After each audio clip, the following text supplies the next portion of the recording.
pour bien déchiffrer, décortiquer, décoder. Voici Louis-Philippe Brûlé. Allons maintenant retrouver un prof qui n'est pas en grève, lui, aujourd'hui. Patrick Filion, qui enseigne, vous le savez, la microbiologie au cégep de l'Outaouais et qui va nous parler de ce que les médias appellent la pneumonie poumon blanc. Salut, Patrick. Salut, LP. Écoute, d'abord, parlant de la grève, contrairement donc aux enseignants du primaire et secondaire, vous faites partie du Front commun. Donc, s'il n'y a pas de développement, vous retombez en grève pour une semaine à compter de vendredi, c'est bien ça? Oui, c'est ça, 18 au 14, après avoir fait une demi-journée et 3 journées dans les semaines qui ont précédé. Donc, on retomberait en grève une semaine là, pour faire comprendre au gouvernement là, que nos raisons pour lesquelles on fait la grève sont bonnes, puis pour mériter là, soit les meilleures conditions ou le salaire que l'on croit mériter. Oui, écoute, je ne veux pas rentrer dans les détails de la négo avec toi, c'est pas ton rôle, tu n'es pas le président du syndicat. Non. Mais comment tu te sens, toi, en tant qu'enseignant présentement? C'est quoi ton état d'esprit en lien avec la situation actuelle au Québec? Ben écoute, je regarde mes collègues du primaire secondaire, tout ça, qui vivent des situations de plus en plus difficiles en classe, avec les conditions là, qui s'alourdissent et tout, puis le salaire là, qui ne suit pas vraiment, malgré ce qu'on entend des fois dans les médias avec des fausses informations sur les augmentations passées. Comme tout le monde, il n'y a pas un prof LP qui va te dire là, que ne trouve pas ça plate pour ses élèves. Moi, le premier, je veux dire, on sait qu'il y a des conséquences, puis on veut être là pour eux, on les aime, nos élèves, mais en même temps, ces conditions de travail-là, puis le salaire là, qui ne suit pas l'inflation, ça mérite d'être ajusté. Donc, c'est sûr que ça nous fait quelque chose de personne qui est laissé indifférent par ça puis qui n'a pas de cœur. Mais je pense que là, au point où on en est, c'est de mener la bataille jusqu'au bout pour, dans le fond, c'est ça, obtenir des conditions qui sont un petit peu plus favorables pour les enseignants. Puis ces conditions-là, si elles sont bonnes pour les enseignants et enseignantes, elles deviennent bonnes pour les élèves aussi. Es-tu de ceux qui ont déjà pensé à quitter le domaine, à dire, hey, moi, là, surtout ici dans l'Outaouais, avec la fonction publique fédérale, je pourrais faire bien plus d'argent, puis ça serait bien moins de troubles dans ma vie? LP, oui, je l'ai fait. J'ai reçu des offres aussi, ça ne le cachera pas. Puis, écoute, c'est sûr que si je pense seulement à l'aspect, on va dire, financier, au niveau des assurances et tout, il y a plein d'avantages. Mais fondamentalement, moi, j'adore le métier que je fais. Fait que c'est ça qui me garde encore dans l'enseignement, puis j'espère que je vais le faire encore longtemps. Mais des fois, tu te dis, bon, il y a peut-être une limite là, à ce qu'on peut faire ou endurer là, dans les circonstances. Puis là, je me plains pas en consentant là, au cégep, là, j'ai pas de problème disciplinaire ou j'ai des bons groupes d'élèves, là, des jeunes adultes. Mais quand même, oui, LP, j'y ai pensé. OK? Puis, je vais être honnête avec toi, j'y pense encore. Mais pour l'instant, ma place, c'est dans une classe avec mes groupes. Là, je les aime trop. Au cégep, avez-vous des indications qu'il y a quand même certains rapprochements? Y a-t-il un niveau de confiance qui a augmenté un petit peu dans les derniers jours? Ben écoute, moi, je vais aller personnellement. Moi, je vais dire peut-être naïvement, là, j'ai un bon feeling. J'ai l'impression là, qu'on se rapproche. J'ai pas de détails, peut-être plus que toi, LP, honnêtement. Mais c'est ça, c'est juste un espèce de feeling que je me dis qu'on va peut-être finir par obtenir là, un espèce de terrain d'entente là, entre nos demandes et les offres du gouvernement.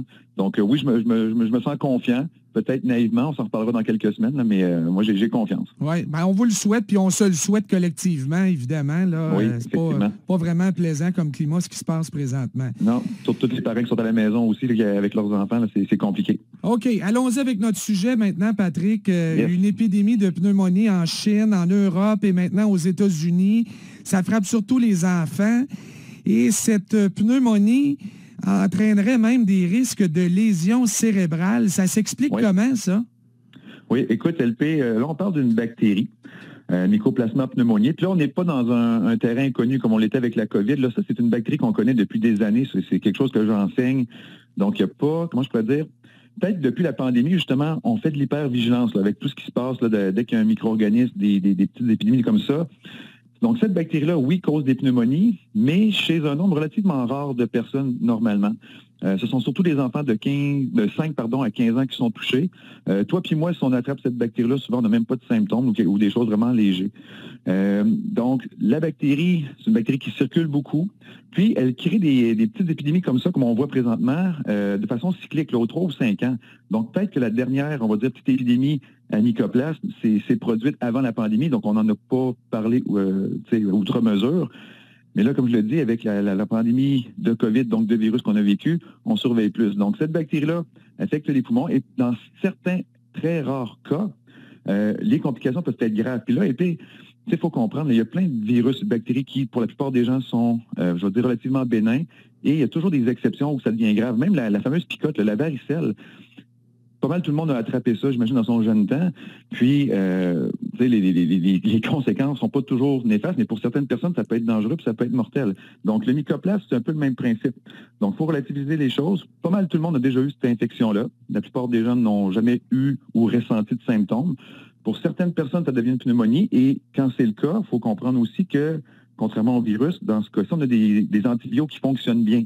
Donc, on peut la traiter, cette infection-là, mais pour certaines personnes, l'infection va devenir plus grave, puis oui, il peut y avoir des conséquences au niveau du cerveau, des paralysies, du coma, puis même dans certains cas, écoute, c'est sérieux, c'est des décès, mais ce sont des cas très, très rares. Parmi les cas déjà un petit peu plus rares là, qui entraînent des pneumonies assez sévères. Donc, ça se peut-tu que ça frappe plus de jeunes et plus durement parce qu'il y a eu le confinement, puis le système immunitaire d'un peu tout le monde est moins vigilant ou est moins alerte?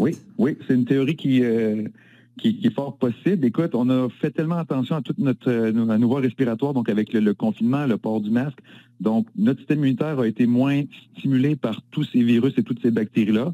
Donc, peut-être que ce groupe de jeunes-là qui a été moins exposé à certains virus, certaines bactéries, soudainement, là, se retrouve à être affecté plus rapidement et sévèrement. Donc, c'est une possibilité. Mais écoute, c'est quelque chose qui va finir par s'estomper tout seul avec dans le retour à la vie normale depuis quand même déjà plusieurs mois, peut-être même 1 an et demi. Donc, oui, on voit une augmentation des cas, mais encore une fois, elle n'est pas anormale. C'est sûr qu'on voit peut-être un petit peu plus de cas dans cette épidémie-là, mais comme je disais, c'est quelque chose de cyclique. Donc, c'est quelque chose avec lequel on est habitué de dealer. Fait que moi, je ne m'en ferais pas autre mesure. Ben d'ailleurs, ça ne fait pas vraiment la manchette ici au Québec ou ailleurs au Canada, non. Je pense. Là. Ben, pour l'instant, non, parce qu'on a, je pense, la France, le Danemark, la Chine, au départ, qui ont été les pays les plus affectés.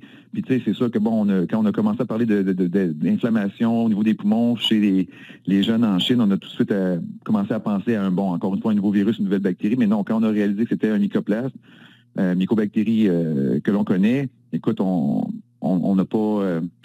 Donc, le niveau d'alerte n'a peut-être pas été le même que si ça avait été, encore une fois, une nouvelle bactérie ou un nouveau virus, mais sûrement qu'il y a des cas qui vont arriver ici. On ne se le cachera pas, c'est sûr que ça va se rendre, mais je ne crois pas là, que ça va entraîner des répercussions très, très graves là, en santé publique ou dans les hôpitaux. Tant mieux. Pourquoi l'expression « poumon blanc », Patrick?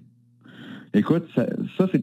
Quand on regarde, dans le fond, soit les radiographies, souvent au microscope, au rayon X, pardon, oui. On va voir des taches. Puis ça, c'est quand même assez fréquent là, sur les infections bactériennes. Donc, c'est ce qu'on va observer, des taches comme celle-là. Donc, c'est vraiment au niveau diagnostic à ce moment-là qu'on va observer ça. Pour les parents qui nous écoutent, là, peut-être surtout ceux qui ont des enfants qui font de l'asthme ou qui ont déjà des problèmes respiratoires, ça commence comment, Patrick? Oui, ça va commencer avec des symptômes qui vont ressembler beaucoup à votre rhume, votre grippe. Donc, ça peut être des toux, ça peut être des maux de tête, des essoufflements. Donc, des symptômes quand même relativement fréquents dans plein d'infections respiratoires. À ce moment-là, c'est sûr qu'il y a des tests qui peuvent être faits pour en avoir le cœur net. Parce que, si c'est vraiment une infection à mycoplasma pneumoniae, donc à ce moment-là, on peut administrer des antibiotiques. Mais si c'est une infection qui est virale, les antibiotiques ne sont pas utilisés, ne serviront à rien. Donc, il y a vraiment un suivi qui doit être fait par le médecin. Et si c'est une infection bactérienne, là, on traite. Puis généralement, là, je veux rassurer les parents, là, les antibiotiques que l'on a, on a une belle diversité de produits qui fonctionnent contre cette bactérie-là. Donc, il n'y a pas vraiment d'inquiétude là, si on est pris à temps et qu'on peut traiter le Alors, on consulte quand notre enfant nous dit, mettons, ça fait mal quand je respire, ça chauffe, ça brûle. Si les symptômes respiratoires ne s'estompent pas peut-être après quelques jours, que l'essoufflement devient un petit peu plus prononcé et tout, que la respiration est un petit peu plus difficile, oui, on va les consulter de toute évidence là, pour s'assurer effectivement que c'est une infection bactérienne. Et si c'est le cas, prendre une antibiothérapie et la prendre au complet, toujours important là, de respecter la posologie. Oui, c'est mélangeant parce qu'il y a tellement de virus qui circulent. J'ai rarement vu ça. Là. Je comprends que c'est l'après-pandémie, mais c'est malade. Bienvenue dans mon monde, LP, dans mon quotidien. Exact. Tu manques pas de sujet par les temps qui courent. Merci, Patrick. Salut, LP, ça fait plaisir. On se reparle bientôt, puis bonne chance, évidemment, avec les négociations. Merci beaucoup, LP. Salut. Patrick Filion, qui est professeur en microbiologie au Cégep de l'Outaouais.